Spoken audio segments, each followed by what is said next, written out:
Sahabat, senang dapat kembali menjumpai Anda dalam acara Gema Kasih Indonesia. Saya Pendeta Arnias Toroso, pemandu percakapan kita. Ini sebuah acara untuk membicarakan hal-hal yang sedang berlangsung atau isu-isu tertentu di tengah-tengah masyarakat, atau berbicara mengenai pokok-pokok ajaran gereja atau perkembangan di dunia teologi yang relevan dengan kehidupan bergereja dan bermasyarakat. Dan kali ini kita berbicara mengenai pemimpin di era multikrisis. Dan untuk membahas pokok ini telah datang di studio narasumber kita, tidak lagi asing bagi Anda, Bapak Pendeta Dr. Albertus Pati. Selamat datang Pak Berti.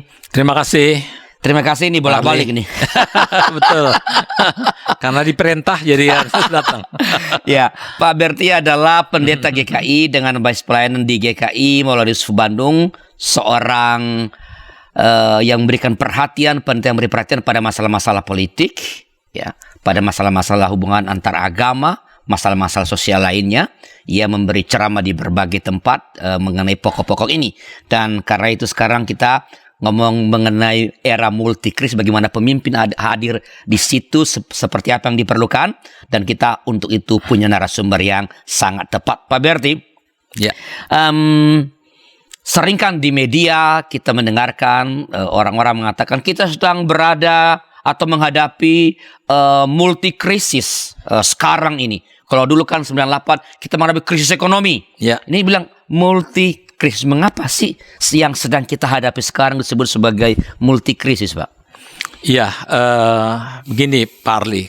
Memang kita sekarang sadar atau tidak sadar kita sedang menghadapi berbagai krisis sehingga disebut multikrisis ya. Pertama kita hadapi krisis oleh karena adanya pandemi COVID-19. Dan ternyata bukan cuman pandemi COVID-19 ini saja, tetapi efek dari pandemi COVID-19 itu mengakibatkan persoalan ekonomi yang luar biasa berat, persoalan sosial yang luar biasa hebat, yang mengakibatkan persoalan bahkan politik yang luar biasa parah ya. Dan ini bukan saja dihadapi oleh bangsa Indonesia, tetapi juga dihadapi oleh seluruh bangsa di dunia ini ya. Efek dari multikrisis ini adalah begitu banyak orang yang sekarang misalnya kehilangan pekerjaan. Begitu banyak orang yang meskipun mungkin ada pekerjaan, pemasukannya berkurang karena mereka udah harus WFH ya. Begitu banyak orang yang ingin bekerja tetapi tidak punya pekerjaan lagi. Karena apa? Sekarang banyak sekali perusahaan-perusahaan yang bangkrut ya, karena memang sekarang mau ekspor atau mau impor mengalami kesulitan, daya beli masyarakat juga sangat berkurang. Efeknya memang kita menghadapi krisis yang sangat luar biasa sekali. Dan krisis yang kedua yang sebetulnya kita hadapi juga adalah krisis akibat munculnya yang namanya penemuan ada revolusi teknologi digital. Ya. Itu sebetulnya krisis juga, Pak. Karena apa? Efek dari revolusi teknologi digital ini terjadi perubahan dalam pola bekerja, perubahan dalam pola hidup, perubahan dalam pola berelasi. Efeknya akan banyak sekali pekerjaan-pekerjaan yang hilang. Satu contoh, Pak. Dulu kalau kita mau masuk tol, jalan tol, saya dari Bandung ke Jakarta lewat tol. Dulu kalau saya mau masuk tol itu, saya harus bayar uang untuk ada petugas di situ. Sekarang kan kita nggak membutuhkan petugas lagi tol-tol itu. Kita pakai kartu, kita masuk tinggal tempelkan, keluar juga tinggal tempelkan. Efeknya apa? Ada 20 ribuan orang kehilangan pekerjaan karena sekarang pintu tol itu tidak membutuhkan orang lagi. Sekarang semuanya sudah diganti dengan digital teknologi. Itu baru satu. Nanti ke depan, kalau orang mau memasuki mall misalnya, orang tidak perlu lagi ada orang di situ yang menjaga, karena semua begitu masuk dia pakai kartu, begitu habis belanja kemudian dia bayar juga pakai kartu, tidak butuh orang sama sekali. Dan sekarang yang lebih gila lagi adalah bahkan tidak butuh mall. Ya, karena sekarang orang kalau mau apa-apa, dia tinggal pesan saja melalui Online. koneksi online-nya. Dia mau pesan baju ini, baju itu, baju segala macam. Sehingga sekarang banyak mall-mall yang sepi, bahkan tutup. Ya, kita melihat misalnya begitu banyak perusahaan-perusahaan sekarang yang begitu tutup, efeknya apa? Banyak orang sekarang kehilangan pekerjaan oleh karena apa?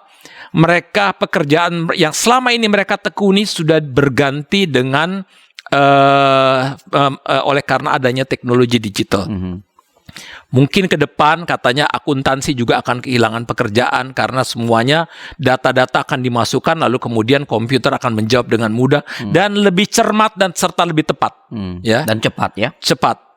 Jadi artinya ke depan itu akan ada banyak perubahan pekerjaan, banyak pekerjaan-pekerjaan yang sekarang dibutuhkan yang nanti tidak lagi. Misalnya tur yang dulu kita kalau mau pergi tur kita harus beli tiket ke perusahaan tur. Sekarang nggak lagi, semuanya kita bisa lakukan ini melalui teknologi digital ini. Jadi akan begitu banyak pekerjaan-pekerjaan yang berubah. Meskipun demikian, yang kita bersyukur, efek dari itu semua juga akan memunculkan pekerjaan-pekerjaan baru.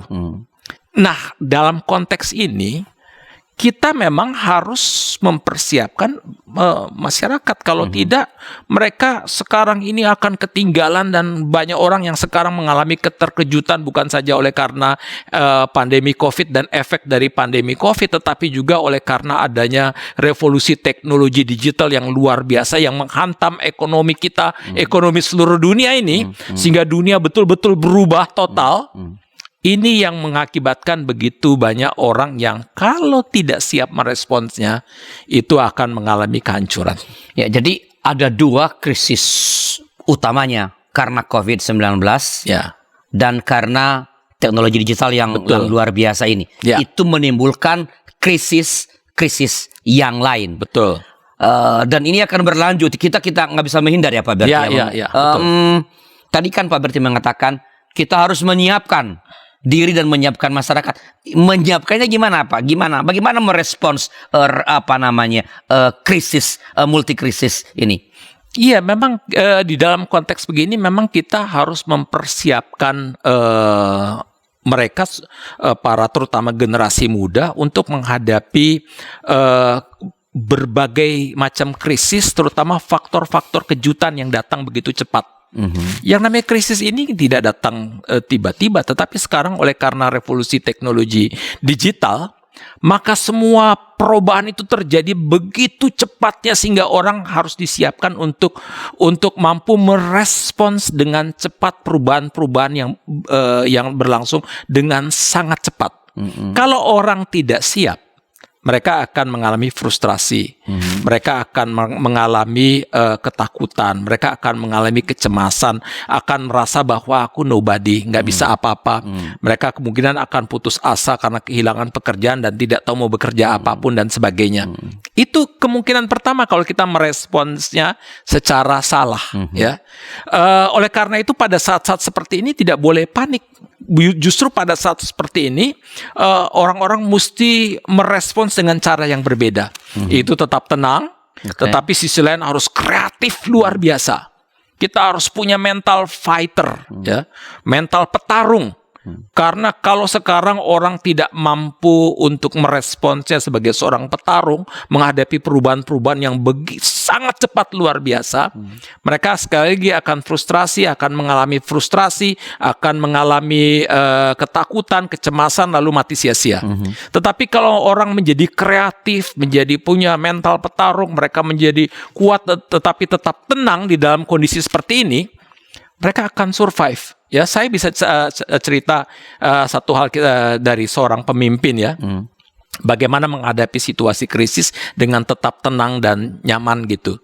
Itu satu saat seorang pemimpin yang merupakan favorit saya, seorang Nelson Mandela. Ini kasusnya beda, tapi kita lihat responsnya dia. Ya, dia bersama pejabat-pejabatnya di Afrika Selatan pergi dari satu daerah ke daerah lain. Lalu ketika mereka naik pesawat, itu tiba-tiba mesin pesawat yang sebelah kiri itu terbakar. Ya, lalu kemudian kelihatan asap keluar begitu banyak. Orang nangis, orang berteriak, orang histeris, bahkan ada yang pingsan. Nelson Mandela lihat begitu, apa yang dia lakukan? Dia kemudian mengambil kertas, dia mengangkat kakinya, lalu kemudian dia membaca sambil siul-siul. Ketika orang-orang yang lagi frustrasi, yang lagi teriak-teriak, yang lagi panik itu luar biasa melihat Nelson Mandela membaca koran sambil siul-siul, lalu mereka semua menjadi tenang. Mereka tenang, lalu kemudian Nelson Mandela tetap tenang, ya kita juga mesti tenang. Itu efeknya ya. Lalu kemudian syukurnya pesawat bisa mendarat dengan selamat. Dan ketika kemudian mobil menjemput mereka, ada yang bertanya pada Nelson Mandela, Pak Nelson, mengapa Anda begitu tenang pada saat situasi sedang mengalami kepanikan, kita sedang mengalami krisis, kita semua sedang paniknya luar biasa, kok Anda tetap tenang? Bahkan ada yang pingsan, Anda tetap tenang saja siul-siul. Apa yang menyebabkan Anda tetap tenang? Lalu Nelson Mandela bilang, siapa bilang aku tetap tenang? Aku juga cemas, hampir aku kencing celana. Kata Nelson Mandela, aku hampir kencing celana. Cuma kalau aku begitu lihat, saya lihat kalian ini udah panik semuanya. Kalau saya panik, kalian akan jauh lebih panik. Sekarang saya harus memberikan efek positif pada kalian. Saya baca koran, saya bersiul-siul biar kalian dengar. Saya tetap tenang dan kalian kan jadi tenang. Ya. Saya panik, tetapi saya menghadapinya dengan tenang. Mengendalikan kepanikan itu. Nah, jadi artinya di tengah-tengah situasi krisis yang ada, ini pesannya adalah, di tengah-tengah situasi krisis yang ada, tidak ada gunanya kita menjadi panik atau dikuasai kepanikan, tidak ada gunanya dikuasai kecemasan, ketakutan, frustrasi, dan sebagainya, tetapi kita harus tenang, kemudian berpikir.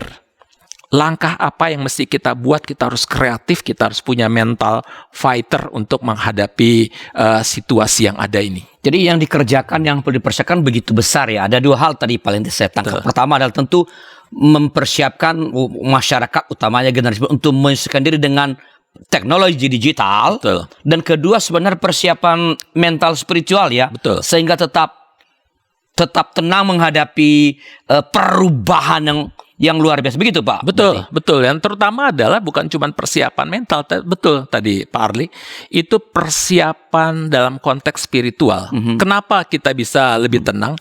Terutama kita tenang kalau kita melihat bahwa di tengah-tengah persoalan, krisis, masalah yang ada itu selalu ada kesempatan. Saya selalu suka dengan yang namanya filosofi Cina yang namanya Weiji. Ya. Weiji itu itu persoalan, tantangan dan masalah, Ji itu kesempatan. Itu jadi satu kata itu, Weiji ya. Dan kenapa orang Cina menyatukan antara Wei dengan Ji jadi Weiji ya? Itu karena bagi orang-orang Cina di tengah-tengah berbagai masalah, persoalan, tantangan yang ada itu selalu ada kesempatan. Tidak selalu yang kelihatannya persoalan itu jadi kutuk.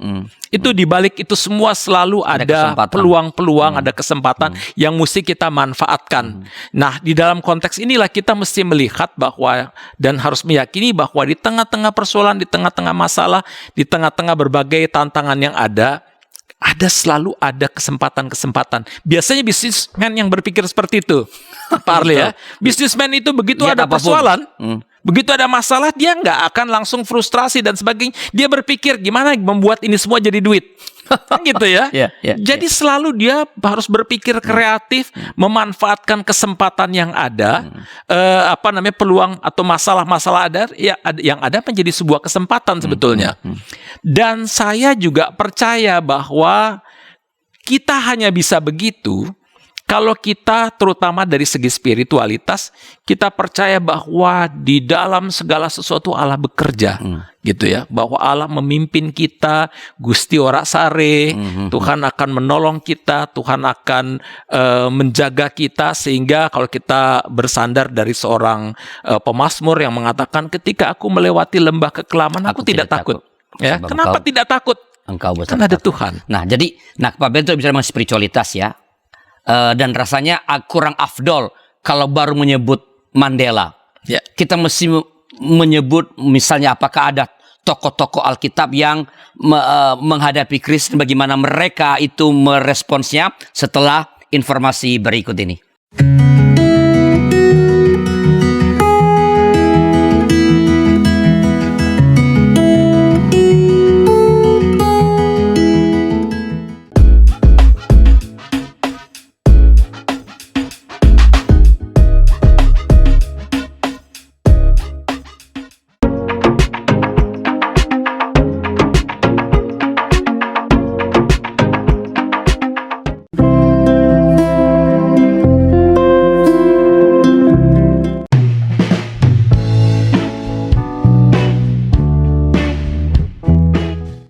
Sahabat, mari dukung pelayanan dan pekabaran Injil melalui YKB dengan membagikan link acara ini kepada sebanyak mungkin orang. Dukungan juga dapat saudara lakukan dengan mentransfer dukungan finansial ke rekening BCA ke nomor 450 305 2990 450 305 2990 atas nama Yayasan Komunikasi Bersama.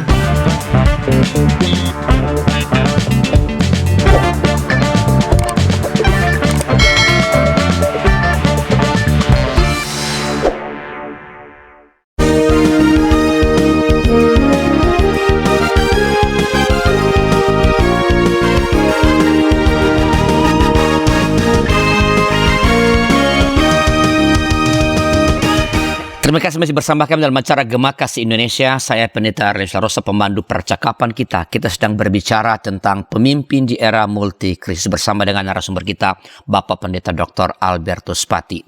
Pak Berti, tadi kan di ujung segmen pertama Pak, Bapak udah menyebut spiritualitas. Nah, dan menyebut tokoh Mandela. Ya. Rasanya kurang afdol bagi pemirsa kita kalau kita tidak menyebut apakah ada tokoh-tokoh Alkitab yang pernah menghadapi krisis dan bagaimana mereka dipersiapkan menghadapi itu sehingga bisa tampil sebagai pemimpin yang dapat menolong rakyat menghadapinya. Adakah Pak Berti? Ada Pak, jadi saya bisa tampilkan dua tokoh ya. Yang pertama adalah tokoh Yusuf. Yusuf, okay. Ya, Yusuf ini seorang anak manja sebetulnya. Ya, dia anak kesayangan dari Yakub, bapaknya ini ya. Yang lain-lain disuruh mengembalakan kambing domba dengan segala macam. Yusuf ini terlalu dimanja ya. Dia yang lain-lain dikasih pakaian gembala, sementara Yusuf pakaiannya bagus sekali ya. Tapi ini kan menimbulkan iri hati ya. Ada sibling competition gara-gara orang tua selalu seringkali lebih mengasihi yang satu daripada yang lain. Ini pesan Alkitab sebetulnya. Jangan mengasihi yang satu lebih daripada yang lain. Efeknya yang lain jadi iri hati. Jadi iri hatinya saudara-saudara Yusuf itu jangan disalahkan kepada saudara Yusuf, tapi sebetulnya disalahkan pada orang tuanya. Si Yakub yang memang terlalu mengasihi Yusuf, melindunginya sehingga yang lain-lain menjadi iri hati. Dan saudara-saudaranya ini kemudian ketika Yusuf ini datang, Yusuf kita tahu bahwa kemudian mereka masukkan Yusuf di sumur, lalu kemudian mereka angkat, kemudian dia dijual untuk jadi seorang budak, dan sampai jadi budak itu, lalu kemudian dia dibeli oleh Potifar, ya. Kemudian dia bekerja di Potifar, sampai di Potifar udah enak juga, tiba-tiba dia difitnah oleh istri Potifar yang sebetulnya menyukai dia. Mungkin ganteng ini orang ya, gagah sekali ya, mungkin wajahnya wajah bintang film. Jadi istri pejabat juga doyan dengan dia. Tapi karena Yusuf tidak mau, akhirnya dia dimasukkan ke dalam penjara, dan akhirnya melalui penjara itulah kemudian Yusuf nanti jadi seorang pemimpin. Yang ingin saya katakan begini, dari Yusuf yang tadinya seorang anak manja, itu sebetulnya orang yang sangat tidak siap untuk menjadi seorang pemimpin. Dan sepertinya Tuhan izinkan dia untuk mengalami pergumulan demi pergumulan, persoalan demi persoalan, dibuang di sumur, dijual menjadi budak, dihancur-hancuran semua di situ. Lalu kemudian kehilangan martabatnya dia karena sebagai seorang budak.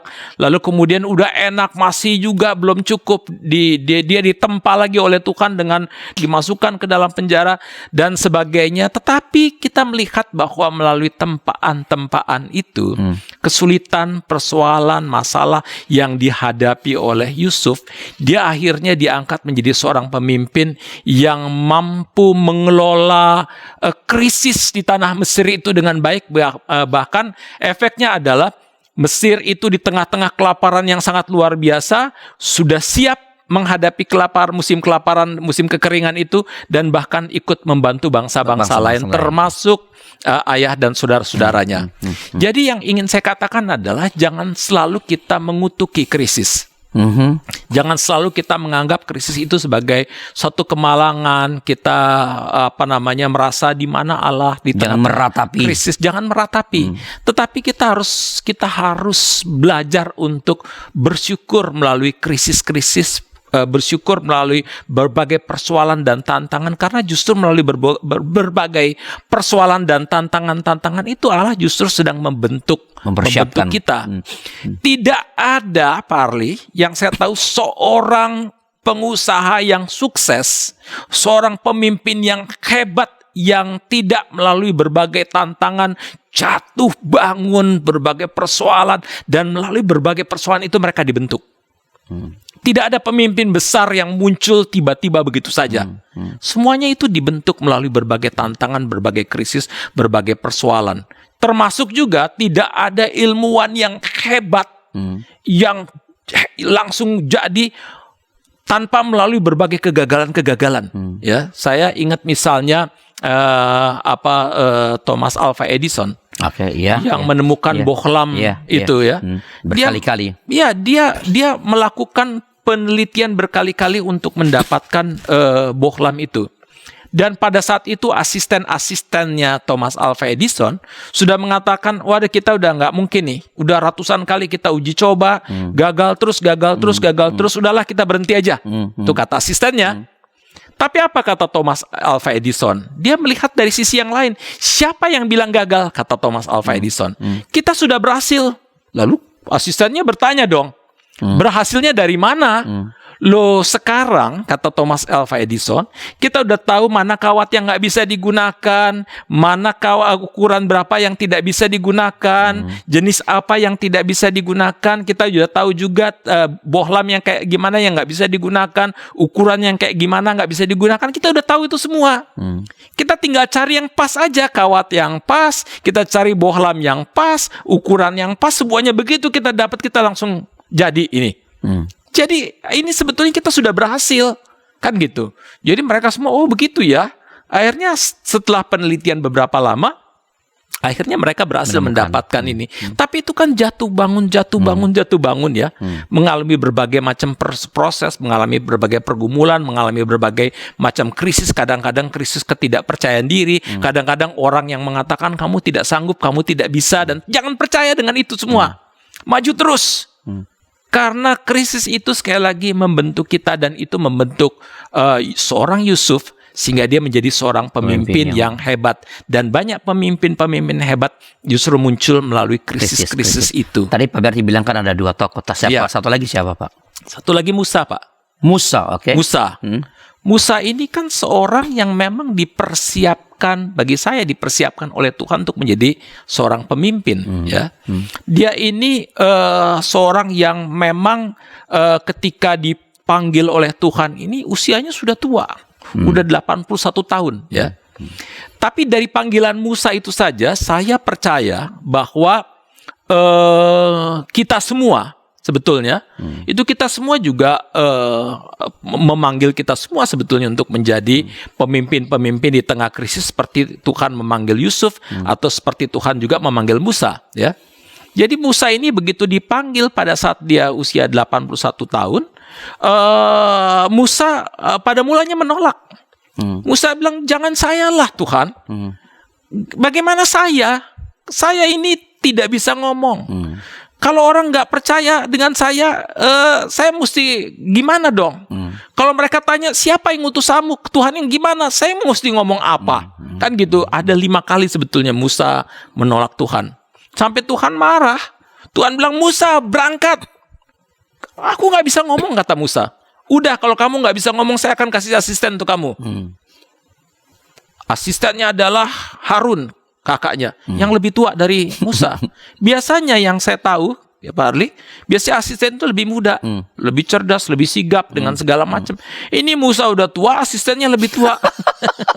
Ya, ini kan sebetulnya bukan asisten, tapi ini beban, ya kan gitu ya. Tetapi bahwa Tuhan mempercayakan satu pekerjaan yang sangat luar biasa, yang impossible ini justru untuk orang setua Musa dan Harun ini. Ya sudah, akhirnya memang mereka jalankan itu. Si Musa setelah Tuhan marah, akhirnya Musa bilang, oke Tuhan, kalau gitu saya berangkat. Artinya apa?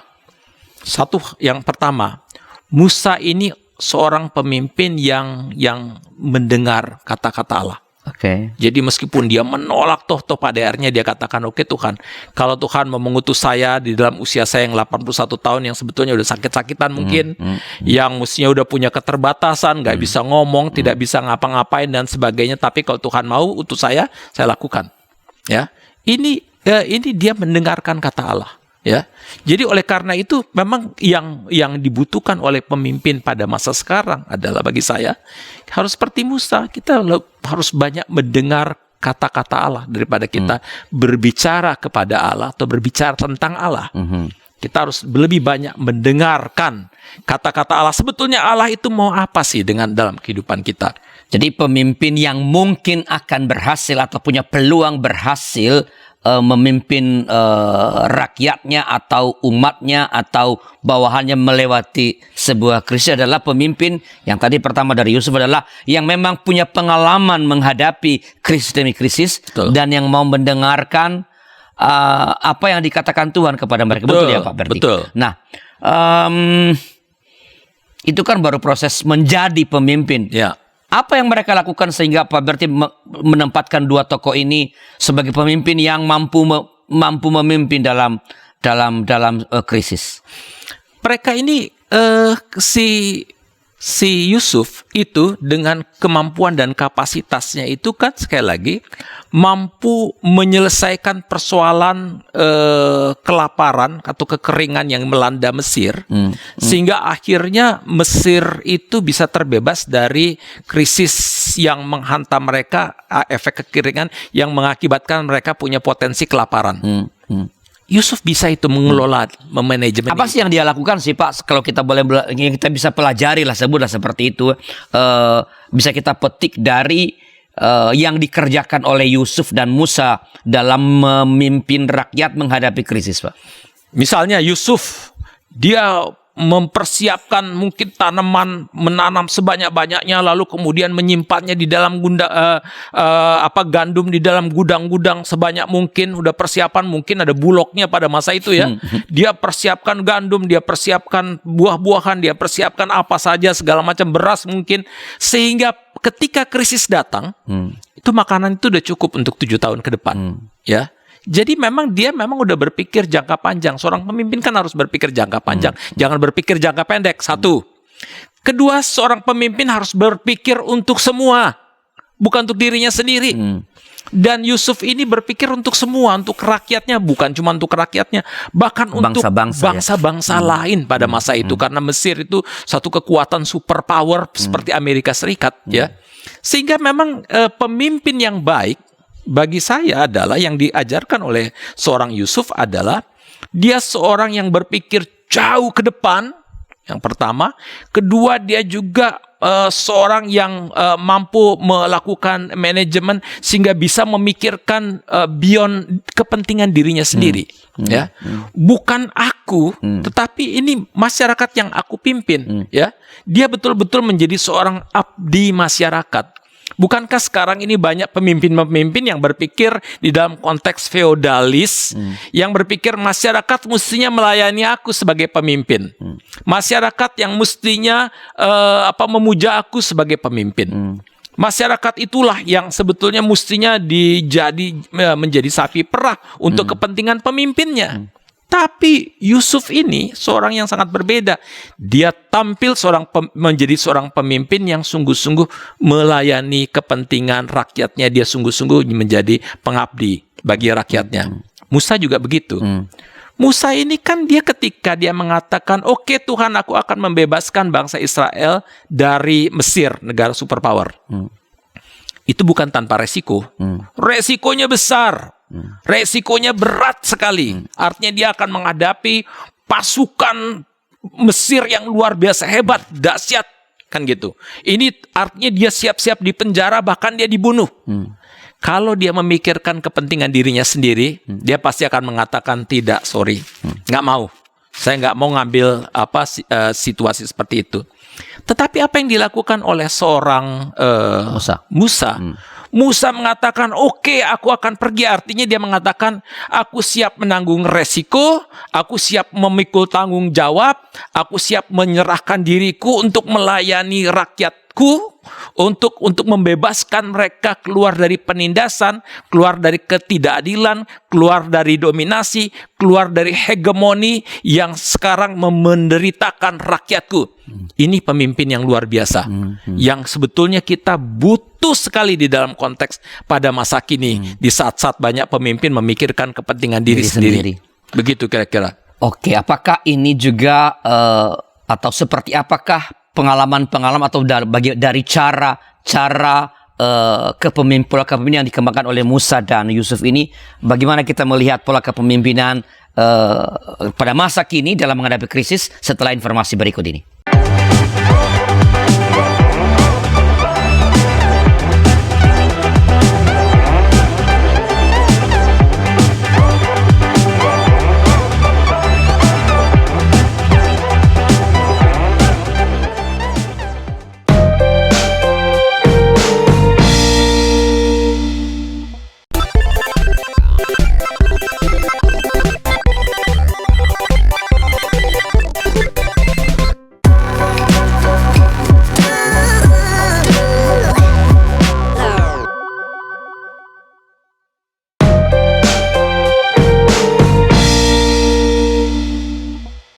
Sahabat, mari dukung pelayanan dan pekabaran Injil melalui YKB dengan membagikan link acara ini kepada sebanyak mungkin orang. Dukungan juga dapat saudara lakukan dengan mentransfer dukungan finansial ke rekening BCA ke nomor 450 305 2990 450 305 2990 atas nama Yayasan Komunikasi Bersama.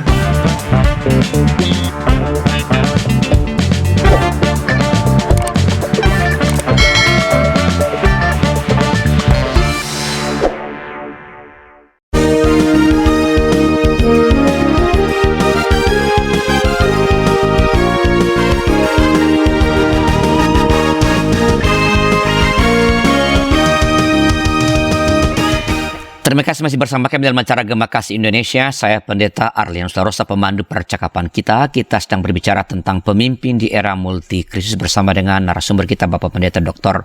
Albertus Pati. Pak Berti, tadi di ujung segmen 2 kelihatannya Bapak masih ingin atau belum selesai memberi apa yang bisa kita petik dari kepemimpinan Musa. Silakan Pak. Ya, Musa ini menarik karena dia ini seorang yang bagi saya dipersiapkan oleh Tuhan ya. Karena meskipun dia kemudian seorang yang maksudnya diselamatkan oleh Tuhan dari pembunuhan terhadap bayi-bayi orang Israel pada masa itu, kemudian dia diangkat oleh putri raja menjadi anaknya dengan segala macam. Tetapi dia ini seorang yang dari kecil punya jiwa yang care terhadap orang lain. Ya, karena begitu dia satu saat dia melihat ada orang Israel yang sedang dipukuli oleh orang Mesir, dia lihat ini terjadi penindasan ketidakadilan di depan mata dia, sehingga pada saat itu dia bela itu orang Israel, dia belain, lalu kemudian dia menghantam itu orang Mesir, dan akhirnya cerita itu beredar kemana-mana sampai dia tahu, waduh, ini cerita ini udah sampai didengar oleh semua orang, bisa-bisa dia akan ditangkap. Akhirnya Musa keluar, kabur, ya. Pada saat dia kabur itu dia berjumpa dengan perempuan-perempuan Midian yang pada saat itu sedang digoda oleh laki-laki para gembala, ya.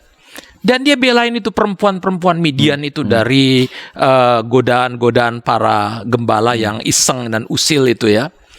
Apa yang hendak diceritakan di sini tentang Musa adalah bahwa ini seorang yang bukan apatis, ya. Ada begitu banyak orang yang begitu melihat penderitaan orang, persoalan orang, penindasan, ketidakadilan, kita menutup mata dan telinga. Kita nggak peduli. Kita udah terlalu sering melihat penderitaan, udah terlalu sering melihat kelaparan, udah terlalu sering melihat kemiskinan, dan seringkali kita karena nggak mau bantu, kita bilang itu mungkin tipuan. Itu mungkin orang buat-buat saja, padahal dia cuma bersandiwara. Tapi efeknya kita nggak mau bantu. Kita apatis, kita menciptakan sikap yang memang tidak peduli terhadap kepentingan orang lain, ya. Dan Musa ini tidak seperti itu. Begitu dia lihat di depan matanya ada ketidakadilan, ada penindasan, ada dominasi, ada hegemoni dan sebagainya, dia belain. Ya, jadi ini Musa ini dari awal sudah memberikan kesan kepada kita bahwa dia memang seorang yang selalu care pada orang lain. Ya, jadi bagi saya seorang pemimpin tuh harus begitu, harus punya care pada orang lain, harus bisa membangun solidaritas dengan siapapun. Ya, orang Midian itu bukan orang Israel, tapi dia bantu. Lalu kenapa dia? Artinya apa? Artinya bahwa ketika dia membantu Israel bukan karena dia Israel, tetapi karena dia ditindas dan tertindas. Dia sama juga ketika Midian itu, orang Midian perempuan-perempuan itu sedang mengalami ditindas, diperlakukan tidak adil oleh para gembala, dia belain. Ya, jadi memang Musa ini membela siapapun yang ditindas, siapapun yang diperlakukan tidak adil. Ya. Lalu yang kedua adalah yang saya juga melihat dari tokoh Musa ini adalah bahwa dia ini seorang yang diminta oleh Allah untuk melakukan transformasi sosial, mengubah Firaun dari seorang penindas menjadi Firaun yang mestinya menghormati hak-hak rakyat Israel, tapi juga mengubah masyarakat Israel dari seorang yang ditindas untuk dibebaskan. Jadi dua-duanya mengalami pembebasan. Baik, yang satu Firaun pembebasan dari kecenderungannya menindas, satu pembebasan dari kecenderungannya ditindas, kan gitu. Dan bagi saya ini adalah contoh seorang pemimpin yang sangat luar biasa sekali, yang memang harus kita pelajari dari seorang tokoh Musa. Dan yang terakhir, Pak Arli, bagi saya tokoh Musa ini menunjukkan kepada kita seorang pemimpin harus memiliki mental fighter, mental petarung, tetapi pada saat yang sama dia juga harus memiliki karakter servant. Oke. Ya. Jadi dia harus menjadi seorang petarung menghadapi kehidupan, tidak takut, dia tidak gentar, dia berani bertarung dengan siapapun. Tapi sisi lain dia harus menjadi seorang yang humble, seorang karakter servant yang siap melayani siapapun, menolong siapapun, mengasihani siapapun. Dan disitulah sebetulnya mengapa kita membutuhkan seorang pemimpin seperti Musa. Nah, kalau coba disistematisasi Pak Berti, kalau misalnya ini kalau begitu di tengah-tengah krisis multidimensional yang kita sedang hadapi sekarang ini, sosok pemimpin seperti apa dari tadi kalau kita berkaca pada Musa dan Yusuf, sosok pemimpin seperti apa sih kalau coba disistematisasi dari semua penjelasan Pak Berti tadi ini? Kita membutuhkan seorang pemimpin yang pertama adalah pemimpin yang fighter. Tipe fighter, yang tidak cepat putus asa menghadapi persoalan, tidak cepat putus asa menghadapi tantangan, tetapi justru mereka yang kreatif, mereka yang betul-betul mampu seperti bola tenis ya. Bola tenis itu makin dibanting, makin melenting. Jangan seperti telur yang begitu jatuh langsung pecah. Ya kan gitu.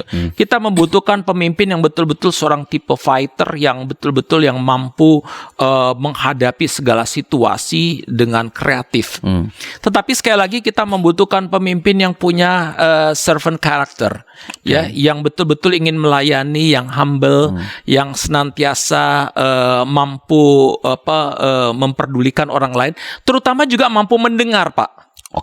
Karena begini, Musa ini bukan cuma mampu mendengar Tuhan, tetapi Musa juga mampu mendengar rakyatnya sendiri dan mampu mendengar bahkan mertuanya. Ketika dia mengelola bangsa Yahudi yang begitu besar, mertuanya bilang kepada Musa, kamu nggak akan bisa mengelola bangsa yang sebesar ini sendirian, kamu harus bikin manajemen untuk mengaturnya. Bagilah 15, 30 dengan segala macam. Musa dengarkan itu. Dia ciptakan manajemen, dan manajemen yang diberikan oleh Yitro, mertuanya itu yang sekarang digunakan oleh militer di seluruh dunia. Menjadi peleton, menjadi apa segala macam. Itu sebetulnya manajemennya Yitro itu. Kan gitu. Jadi memang seorang pemimpin yang baik adalah seorang pemimpin yang humble, yang mampu mendengar, bukan saja mendengar Tuhan, ketaatan kepada Tuhan, tapi juga mampu mendengar suara rakyat. Mereka yang di bawah dia mampu mendengar suara siapapun yang memberikan masukan-masukan yang positif agar supaya masyarakat itu bisa dia kelola, dia manajemen ini dengan baik. Karena tanpa Sedia mendengarkan. Kemampuan untuk mendengar, yang humble itu, dia pasti akan menjadi pemimpin yang pongah, pemimpin yang otoriter, pemimpin yang sewenang-wenang, pemimpin yang merasa sok tahu, dan efeknya adalah justru hanya akan menghancurkan dirinya dan juga menghancurkan masyarakat yang dia pimpin. Ya, itu beberapa hal yang sebetulnya harus dimiliki oleh pemimpin, Pak. Dan kalau menurut Pak Berti di negara kita sekarang ini, apakah sosok pemimpin seperti itu kita punya supaya gampang lebih dekat dilihat oleh rakyat? Kurang lebih seperti ini. Saya pernah melihat pemimpin seperti itu pada diri Gus Dur, ya. Gus Dur seorang yang begitu dekat dengan masyarakat, begitu dekat dengan siapapun, mau mendengar orang lain dengan segala macam. Dan memang pernah satu saat saya bertamu di tempat Gus Dur di kantornya di kantor PBNU di Keramat situ. Dan pada saat setelah ngobrol dengan Gus Dur berduaan cukup lama, lalu kemudian saya keluar, di depan kamar Gus Dur itu ada embok-embok dengan bakulnya. Lalu saya keluar dari situ, saya lihat ngapain mbok-mbok yang sudah tua dengan bakulnya, dengan kebaya begitu ya, kelihatan lusuh. Lalu saya tanya pada dia punya pasukan yang menjaga Gus Dur itu siapa itu? Kemudian mereka mengatakan, oh itu mbok-mbok yang membutuhkan Gus Dur. Oh diterima, oh Gus Dur sih siapa saja diterima, gitu. Jadi itu orang-orang yang mungkin dari pasar dan sebagainya karena ingin ketemu Gus Dur, diterima oleh Gus Dur. Jadi saya merasa bahwa ini orang besar yang luar biasa. Saya tersentuh sekali pada saat itu ya. Orang besar yang luar biasa, namanya hebat, tetapi dia masih mau melayani mbok-mbok dari pasar yang datang ingin curhat kepada dia. Bagi saya ini orang yang luar biasa. Tipe seorang pemimpin yang dekat dengan masyarakat. Pada titik tertentu saya juga harus akui bahwa seorang seperti Presiden Jokowi ini ya,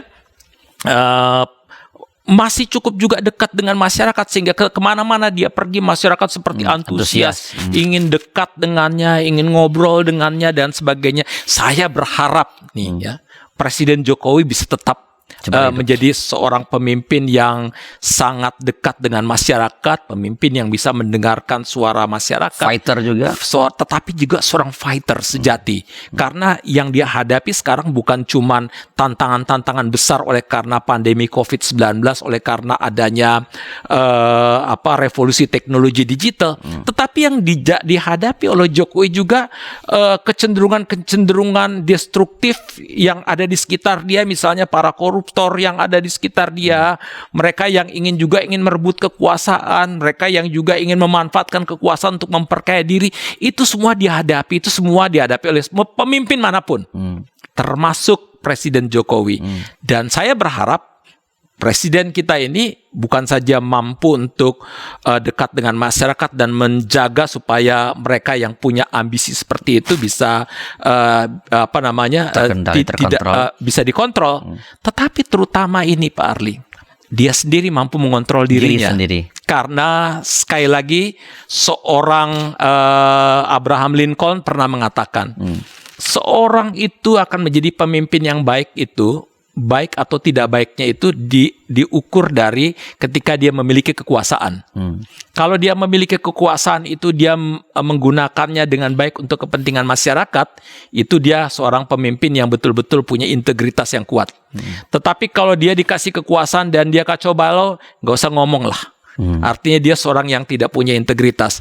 Dan tentu saja kita harus mendoakan supaya orang seperti Jokowi ini mampu bukan saja dia bisa mengontrol mereka yang punya ambisi-ambisi, tapi terutama Presiden Jokowi ini mampu menjadi seorang pemimpin yang dekat dengan rakyat, juga mampu mengontrol diri sendiri.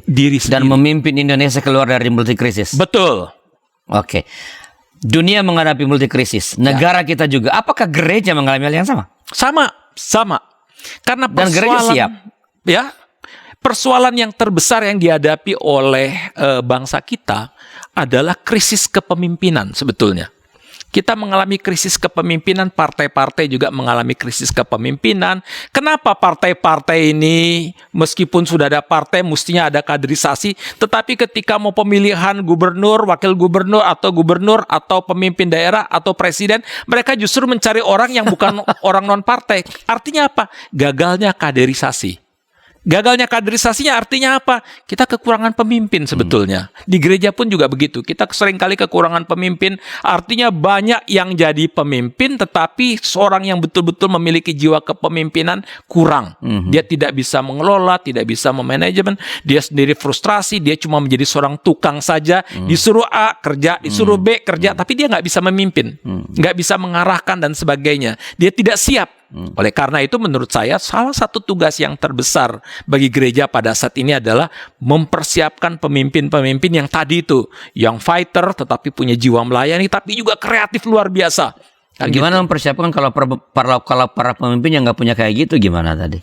Sekarang ini kan itu persoalan kolektif. Ya, kita bisa saling mengisi, kita bisa saling melengkapi, kita bisa secara sadar mempersiapkan dengan memfasilitasi sehingga generasi muda ini, terutama generasi setelah saya dengan Pak Arli ini mampu menjadi pemimpin-pemimpin gereja yang betul-betul luar biasa, yang mampu memimpin bukan saja jemaat sekarang ya, tetapi memimpin bangsa ini.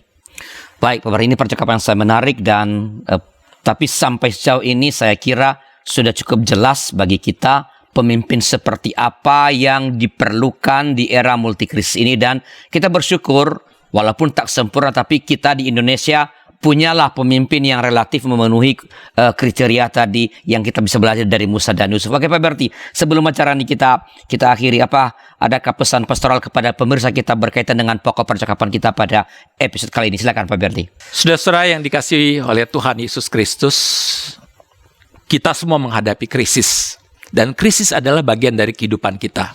Tidak ada gunanya mengeluh. Tidak ada gunanya juga putus asa, frustrasi. Tetapi sebaliknya, di tengah-tengah krisis ini kita harus bangkit, kita harus punya mental fighter. Tetapi kita juga harus punya karakteristik sebagai seorang pelayan. Kita harus menjadi kreatif. Dan terutama jangan lupa, di tengah-tengah situasi persoalan yang kita hadapi, krisis apapun yang berat, Tuhan menyertai kita. Ini pegangan kita. Baik, terima kasih Pak Berti. Dan semoga ini semua menjadi jelas bagi kita bahwa memang kita menghadapi sebuah krisis yang luar biasa, tapi kita tetap dapat melewatinya ketika kita mampu memimpin diri sendiri dan kita punya pemimpin-pemimpin juga yang punya karakter-karakter atau kualifikasi yang sebagaimana tadi sudah kita bahas. Terima kasih atas kebersamaan saudara-saudara, dan bila ada masukan-masukan silakan kirimkan kepada kami melalui nomor 0812-8198-9191. Terima kasih sekali lagi dan sampai jumpa pada episode yang akan datang. Tuhan memberkati.